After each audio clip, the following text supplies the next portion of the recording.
Hillary Clinton under new corruption investigation. Hillary Clinton is under yet another investigation for attempting to thwart a Bangladesh government corruption probe of Mohammed Yunus, one of her close friends and donors. This is the first Clinton investigation since her presidential election loss last year and will be headed up by Senate Committee on the Judiciary Chairman, Chuck Grassley. DailyCaller.com reports the Daily Caller News Foundation, the DCNF, investigative group exclusively reported in May that Clinton sent top U.S. diplomats to pressure Bangladesh Prime Minister Sheikh Hasina and her son Sajib Wazid in an effort to kill that country's corruption investigation of Yunus and Grameen Bank. Yunus was the managing director of the state-owned Bangladesh Bank. In a June 1, 2017 letter to Secretary of State Rex Tillerson, Grassley repeated the DCNF charge that Clinton threatened Wazid with an IRS tax audit if his mother did not back away from the corruption probe. Wazid has lived in the U.S. for 17 years. If the Secretary of State used her position to intervene in an independent investigation by a sovereign government simply because of a personal and financial relationship stemming from the Clinton Foundation rather than the legitimate foreign policy interests of the United States, then that would be unacceptable, Grassley told Tillerson. Commingling her official position as Secretary of State with her family foundation would be similarly inappropriate. It is vital to determine whether the State Department had any role in the threat of an IRS audit against the son of the Prime Minister in retaliation for this investigation, Grassley continued. Grassley described how U.S. Ambassadors James Moriarty and Dan Mosina, as well as John Danilowica, the Deputy Chief of Mission, met with Wazid in the U.S. Embassy in Dhaka, Bangladesh's capital, on numerous occasions while the corruption investigation was underway. All three are career diplomats. Another official U.S. agency for international development, USAID Administrator Rajiv Shah, also met with Wazid. Shah's agency awarded $13 million to Yunus's organization and another $11 million to allied Yunus organizations during Clinton's tenure. The Department of State oversees USAID programs. As the DCNF previously reported, Clinton's aid to Yunus included 18 grants, contracts, and loans awarded to two of his American-based foundations, the Grameen Foundation USA and Grameen America, according to USAspending.gov.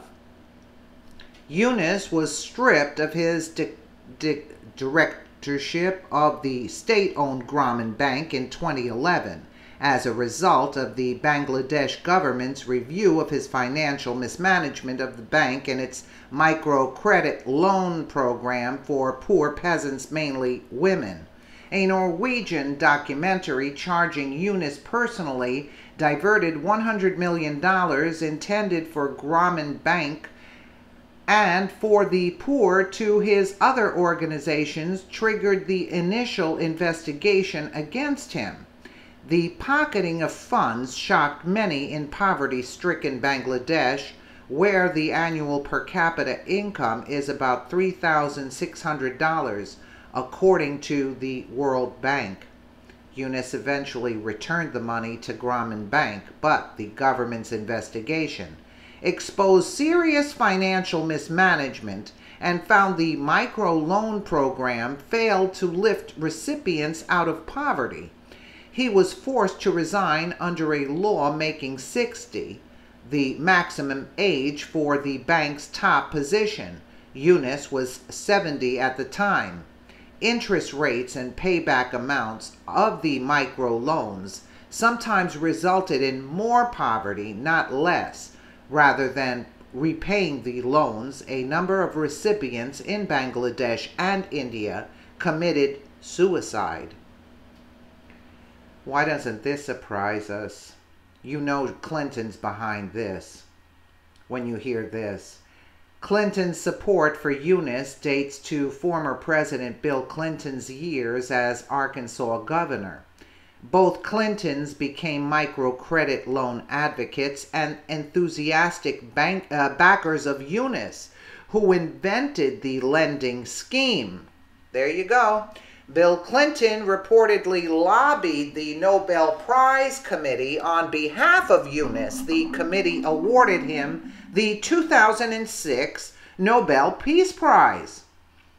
From 2008 onward, Yunus was a featured speaker at the glitzy Clinton Global Initiative's annual meeting. He donated between $100,000 to $250,000 to Clinton Global Initiatives, CGI, and $25,000 to $50,000 to the Clinton Foundation, according to the Clinton Foundation website. Waze told the DCNF it was astounding and mind-boggling to him that between 2010 and 2012, senior State Department officials repeatedly pressured him to influence his mother to drop the Grumman Bank investigation. They threatened me with the possibility of an audit by the Internal Revenue Service, Wazid said. They would say over and over again, Yunus has powerful friends, and we all knew they were talking of Secretary Clinton. Everybody knew it was Mrs. Clinton.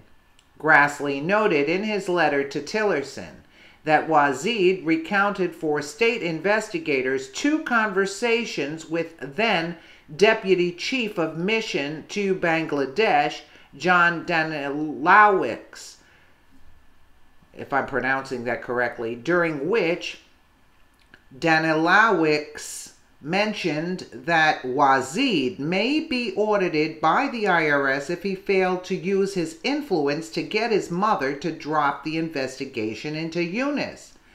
Grassley added new details stating, furthermore, he was told by these same officials that Yunus was communicating with Secretary Clinton and her staff for assistance, and in turn, Secretary Clinton's staff put pressure on the embassy in Bangladesh to intercede on Yunus's behalf.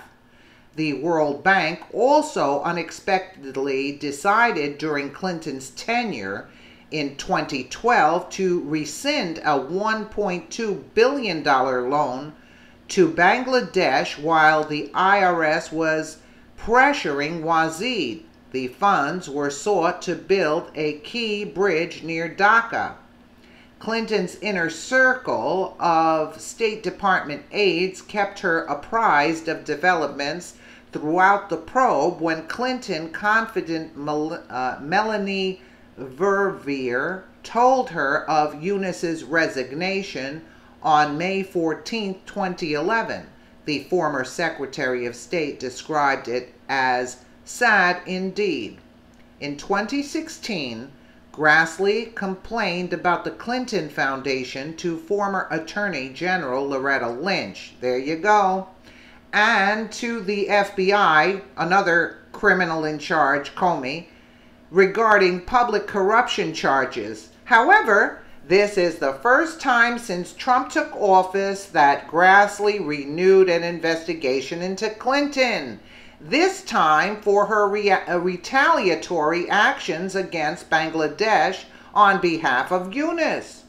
Notice how everything was stopped while before Trump came in. That's why she said we're going to have our heads in a noose. Grassley requested that Tillerson provide the judicial panel with all related emails and State Department records of or communications by June 15th. The senator also asked if the matter had been referred to the Department of Justice or the State Department's Inspector General. If not, why not? Grassley asked Tillerson. Are we sure that she has destroyed all of this evidence? I mean, really? Do you think Clinton would have all that hanging around? No, I doubt it. They can keep digging, but I doubt it, because she's a slick one. She's a real slick one, and she had Loretta Lynch. She was paying off Loretta Lynch and Comey, too, at the same time. And God forbid they would do something. You know what would happen to them. Let us know what you think in the comments below, and thank you so much for watching.